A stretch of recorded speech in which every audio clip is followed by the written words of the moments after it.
Hey, sweetheart. Where are you? Study group. I'm gonna go all night. Oh, one more thing. I want to Hi, know Dad. about the final you took today.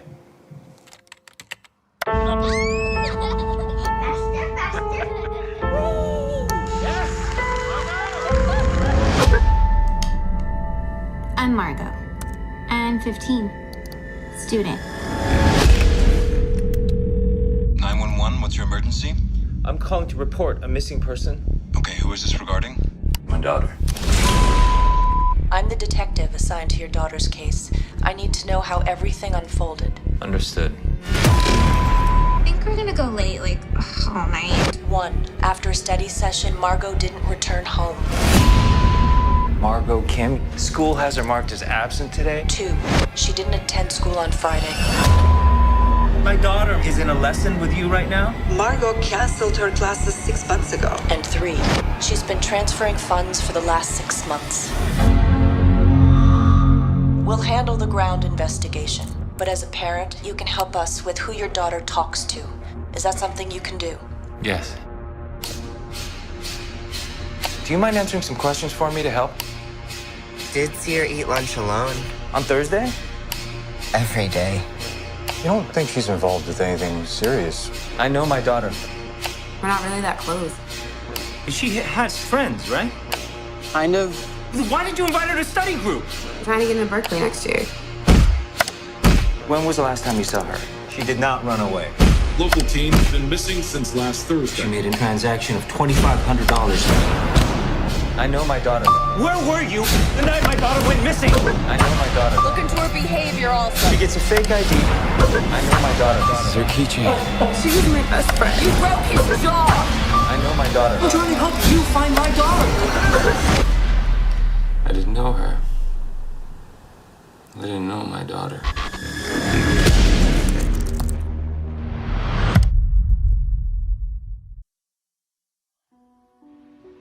Mommy, did you make that plane? Yeah, it's brand new. It's got 2 stories. There are 7 galleys. It's crew quarters. It's the biggest. There are 26. Yeah, there we go. When you wake up, we'll be in New York. Daddy too? Yeah. Daddy too.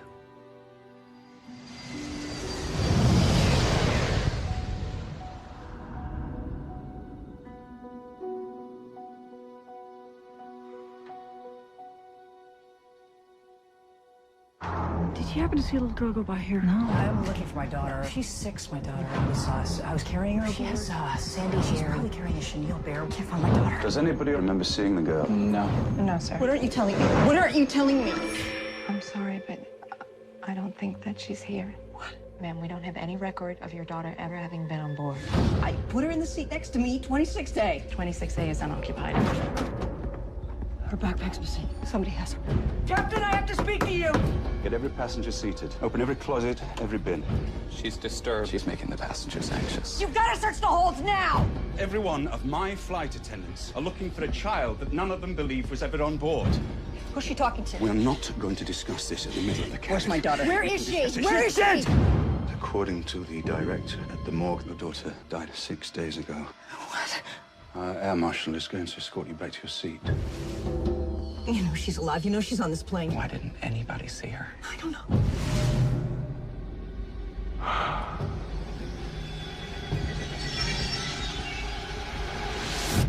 My daughter is alive.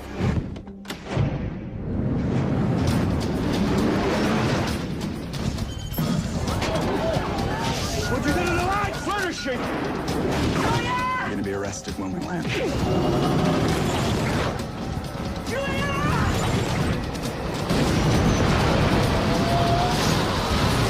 Where's Julia?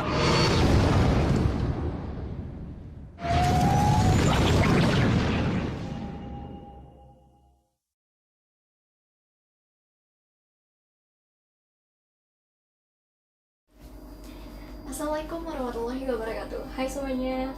Perkenalkan, nama saya Jasmine Megadanti Putri, absen 19 dari kelas 11 IPS 1 SMA Negeri 5 Kota Bekasi. Nah, dalam video kali ini saya akan memaparkan resensi film yang telah saya lakukan terhadap 2 film, dan saya akan membandingkannya. Nah, film pertama yang akan saya paparkan resensinya itu adalah film Searching. Film Searching ini bergenre drama, misteri, serta thriller. Nah, thrillernya itu berupa thriller psikologis. Nah, film Searching ini berdurasi 102 menit. Film ini rilis atau ditayangkan perdana pertama kali pada tanggal 21 Januari 2018. Nah, ini ditayangkannya di Film Festival Sundance. Nah, Film Festival Sundance itu apa?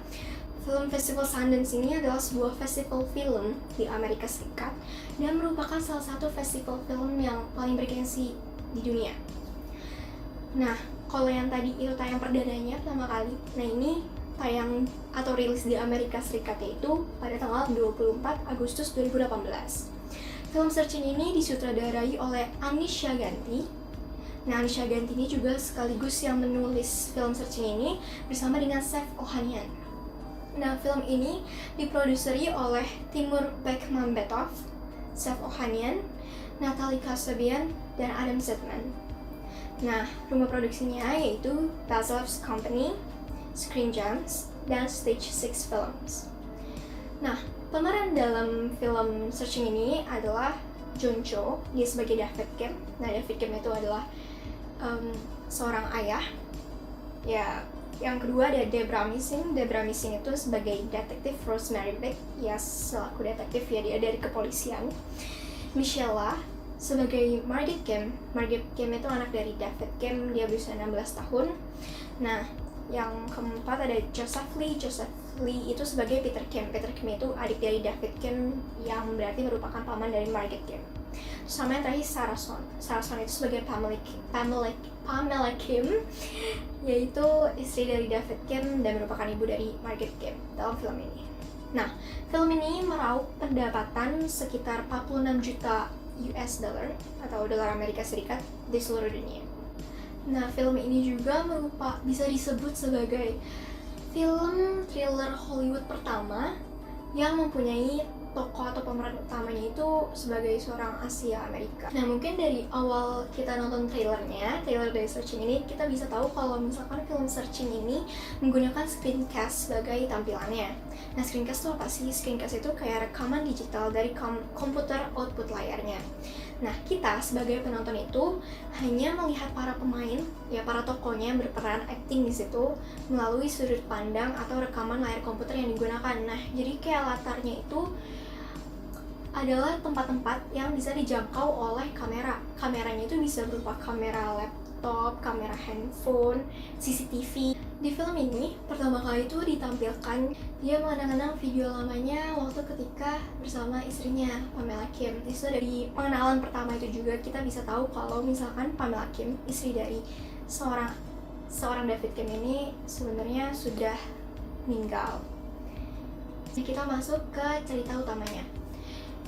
Pada suatu malam, itu nge-FaceTime Margaret Kim untuk nanyain ini kayak dia kapan pulang. Nah, Margaret Kim bilang bahwa dia bakal pulang larut banget karena dia sedang melaksanakan kerja kelompok sama temannya, kerja kelompok biologi. Nah, besok paginya David Kim itu melihat ada 3 panggilan tidak terjawab dari anaknya Margaret Kim. Nah, pas dia coba hubungin balik, Margaret Kimnya itu nggak bisa dihubungin atau nggak ngangkat sama sekali. Dan dia kayak baru mengingat bahwa ini kan hari Jumat itu biasanya jadwalnya Margaret Kim untuk les piano. Setelah ini sudah jadwal pulang sekolah juga, David Kim itu mencoba mencari kontak dari guru les piano Margaret Kim dan mencoba hubunginya. Dan disitulah diketahui bahwa kalau misalkan Margaret Kim itu sudah membatalkan segala les pianonya itu dari 6 bulan yang lalu. Nah, ada kejanggalan yang terjadi bahwa David Kim itu selalu memberikan uang $100 setiap minggunya kepada Margaret Kim untuk dia bayarkan ke guru les pianonya ini. Dan disitu bikin David Kim ini marah. Kok setelah akhirnya David mengusut kemana uangnya pergi itu, dia mengetahui bahwa anaknya Margaret Kim itu selalu menaruh uangnya yang $100 itu ke banknya, tapi ada kejanggalan lagi bahwa dia mentransfer uang total sebanyak $2.500 dolarnya itu ke sebuah akun Venmo yang telah dihapus. Nah, tapi setelah dia hubungin kok nggak bisa setelah sekian lama, sekian jam, dia mencari anaknya Margaret Kim. Anaknya itu nggak kunjung kembali ke rumah dan bahkan tidak menghubungi dia kembali. Nah, akhirnya dia menghubungi kepolisian setempat dan menyatakan laporan tentang kasus kehilangan orang. Nah, kasusnya ini diberikan kepada detektif Rosemary Biggs. Dan Rosemary Biggs ini meminta David untuk memberikan segala hal yang dia tahu tentang anaknya Margaret Kim. Nah, mulai dari sini banyak hal yang terjadi juga, dari yang mulai dia mencari-cari tentang anaknya kemana itu menggunakan laptop yang ditinggalkan oleh anaknya Margaret Kim itu di rumah. Menemukan teman-teman itu dari Facebook. Nah, dia mencoba cari yang mana ini teman dekat. Dia menghubungin satu-satu semua teman Facebook dari Margaret Kim. Nah, perjalanan panjang pencarian itu terjadi baik dari pihak kepolisian, dari detektif Vic itu sendiri, dan David Kim yang mulai mencari-cari dari menggali informasi dari laptop yang ditinggalkan oleh Margaret Kim atau anaknya itu, sampai pada suatu titik detektif Vic itu bilang bahwa dia menemukan bahwa Margaret Kim itu membuat KTP palsu dan dianggap bahwa Margaret Kim itu bisa jadi mencuri uangnya selama ini dan kabur melarikan diri. Dan sampai pada titik di mana David Kim itu menemukan bahwa anaknya itu suka melakukan live streaming di aplikasi namanya Ucast. Nah, di aplikasi Ucast ini ketika anaknya live streaming sering ada komentar dari satu akun yang sama, yaitu Fish and Chips. Dia menggunakan foto profil perempuan itu memunculkan segala kecurigaan, dan akhirnya dia memberitahukan kepada detektif Vic tentang apa penemuannya itu. Nah, selain penemuan dari live streaming Ucast itu, David Kim juga menemukan akun Tumblr dari Margaret Kim yang akhirnya dia mendapat petunjuk ada namanya Danau Barbosa. Danau Barbosa ini ternyata danau yang suka didatangi oleh Margaret Kim untuk menenangkan diri. Kesana melakukan pencarian kesana sendirian, dan dia benar-benar menemukan ada satu barang yang merupakan kepunyaan dari Margaret Kim. Akhirnya dia melakukan FaceTime dengan detektif Vic. Datanglah kru pencarian dari pihak kepolisian datang ke sana juga.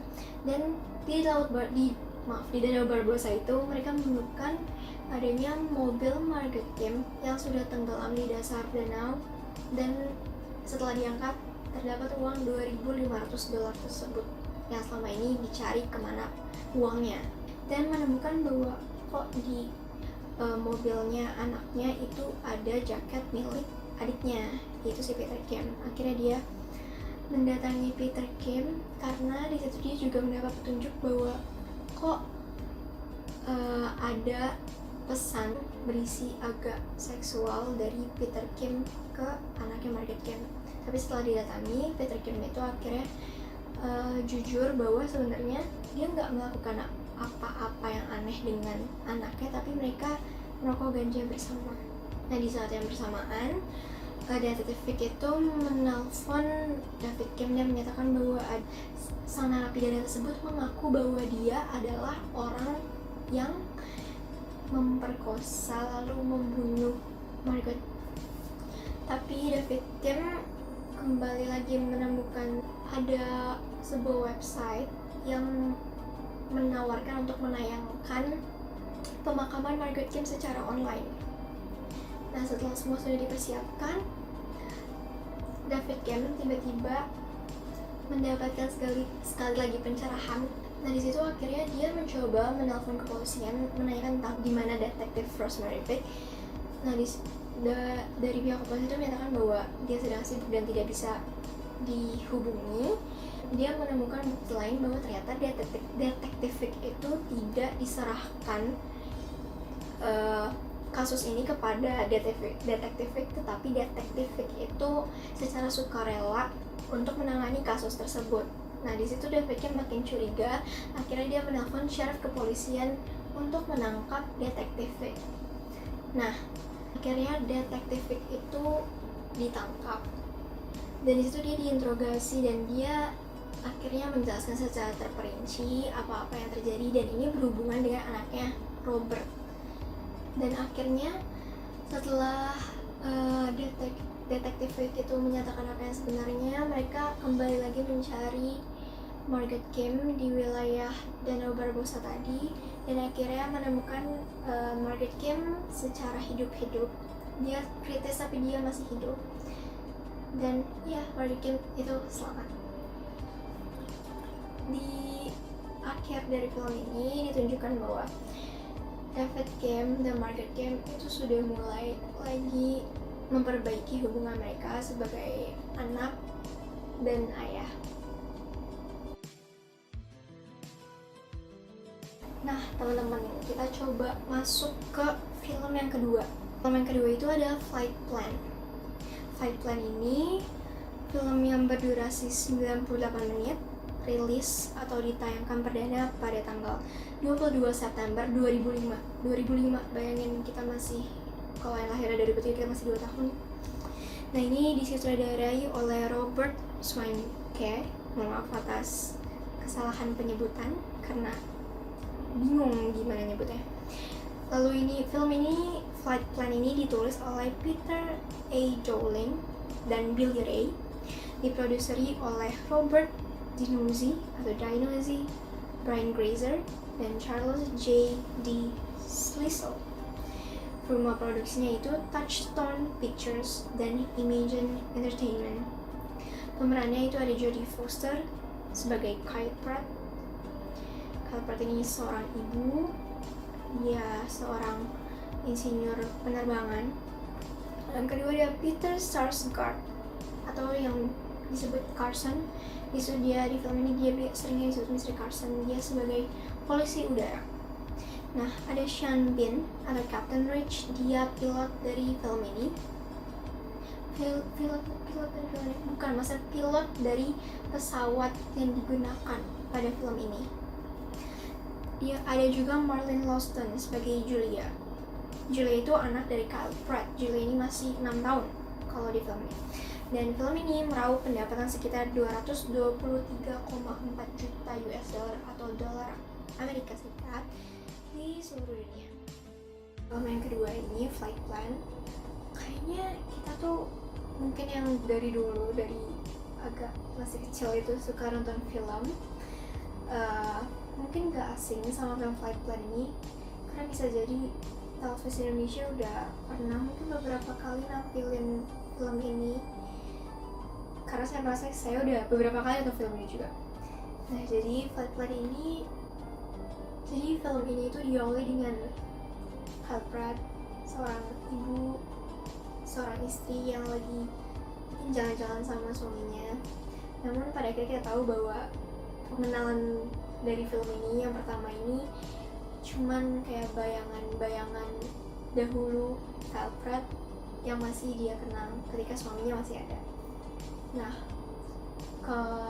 kita kembali lagi ke cerita utamanya. Kalau misalkan ceritanya nih, Kyle Pratt itu esok hari bersama anaknya Julia Pratt yang masih 6 tahun itu akan kembali ke Amerika Serikat, ke hometown-nya dia. Dan cerita dia sudah sampai di bandara, sudah masuk ke pesawatnya. Dia itu mengajak anaknya untuk tidur di kursi yang kosong di belakang. Nah, ketika dia tidur, setelah 3 jam perjalanan, dia terbangun dan ternyata anaknya itu, Julia itu sudah hilang, nggak ada di pandangannya. Nah, dari sini ini mulai pengenalan konflik ya, anaknya hilang gitu kan. Namun orang-orang tuh nggak ada yang ngeh sama sekali. Orang-orang tuh nggak ada yang bilang kalau dia ngeliat anak kecil. Setelah pencarian itu jadi agak-agak, dia akhirnya mendatangi pramugari bernama Stephanie. Nah, Stephanie ini bilang bahwa si Kyle Pratt ini nggak ada datanya datang ke sana nge-booking pesawat dengan anaknya bernama Julia Pratt. Jadi dia sendirian aja, nggak sama anaknya. Nah, di sini diindikasikan bahwa orang akhirnya percaya kalau misalkan bisa jadi culprit ini masih dari pengaruh obat yang dia konsumsi semenjak sepeninggalan suaminya. Dia naik pesawat ini juga untuk sekalian membawa jasad suaminya ke Amerika. Bahkan nggak ada bukti apapun dari anaknya kecuali ada satu boneka yang biasa anaknya selalu bawa. Nah, dari kericuhan itu, Kapten Rich selaku pilot dari pesawat tersebut juga jadi ikut andil ke dalam sana. Dan Kapten Rich ini juga mempercayai bahwa kayaknya Anda masih dalam pengaruh obat karena kehilangan. Kyle ini juga putus asa dan dia juga akhirnya mulai menuduh orang. Dia menuduh ada 2 orang Arab yang dituduh sebagai penculik dari anaknya. Nah, sebenarnya dari awal pencarian itu, Kyle itu dibantu oleh Mr. Carson. Nah, Mr. Carson ini adalah polisi udara pada saat perjalanan tersebut. Tapi meskipun orang lain bilang bahwa dia mungkin berhalusinasi, culprit ini masih terus saja mencari-cari hingga menimbulkan kericuhan yang lebih lagi daripada yang di awal. Bahkan sampai dia harus diborgol oleh si Mr. Carson tersebut. Terapis yang bernama Lisa yang membantu untuk menenangkan culprit, dan kebetulan karena dia diborgol dan dia harus kayak duduk tenang, dan dia pura-pura kayaknya saya butuh waktu untuk sendiri, saya butuh ke toilet. Culprit ini masuk ke toilet, dia masuk ke atas dari pesawat itu karena dia seorang insinyur penerbangan. Dia itu tahu seluk-beluk dari pesawat tersebut. Dia sedikit mengacaukan mekanisme dari pesawat tersebut. Nah, setelah kekacauan itu terjadi, dapat keuntungan dari kekacauan yang dia buat, dia masuk ke kargo dan dia buka peti mati suaminya. Dan dia nggak menemukan bahwa Julia Pratt di situ. Jadi dia makin percaya bahwa anaknya itu nggak meninggal. Setelah kekacauan itu dapat dikendalikan kembali culprit akhirnya dibawa dan diborgol lagi oleh Carson ke tempat duduknya. Dia berbohong kepada Captain Rich bahwa culprit itu meminta uang tebusan untuk segera dikirimkan, dan ketika dikirimkan harus diberitahu kepada Carson karena Kyle itu nggak mau bicara sama siapapun kecuali sama dia. Dan jika tidak dikirimkan, bahwa pesawat ini akan dibom oleh culprit dengan bom yang telah disiapkan oleh culprit. Nah, sebelum dia berbicara kepada Captain Rich, Carson ini secara diam-diam masuk ke kargo dan membuka peti mati yang tadinya telah dibuka oleh Kyle Pratt. Itu terdapat bom yang telah dirancang dan dimasukkan ke dalam peti matinya. Dia membawa itu ke bagian depan pesawat atau yang disebut avionik, memasangkan bom tersebut di avionik itu dan diperlihatkan kepada penonton bahwa ternyata memang ada Julia Pratt atau anaknya Kyle Pratt itu di bagian avionik. Nah, dari sini karena hal ini juga akhirnya pesawat itu mendadak di suatu bukan di bandara tujuan, yaitu sudah dikelilingi oleh para FBI. Dan Kyle Pratt itu bilang kepada Captain Rich bahwa saya pastikan bahwa saya akan menemukan anak saya di sini. Mohon maaf telah mengganggu penerbangannya. Dan di sini posisinya Captain Rich itu sudah menahan amarahnya dan dia bilang kayak stop sandiwaramu. Itu posisinya Kyle Pratt baru menyadari bahwa di sini ada orang yang saling membohongi. Dan dia di sini sadar bahwa Carson adalah dalang utamanya. Kyle menyadari itu, namun Carson terlihat seperti mengancam Kyle, dan akhirnya Kyle mengikuti permainan dari Carson. Akhirnya meminta seluruh penumpang itu untuk turun dan meninggalkan dia bersama dengan Carson, pramugari Stephanie, dan Culprit itu sendiri.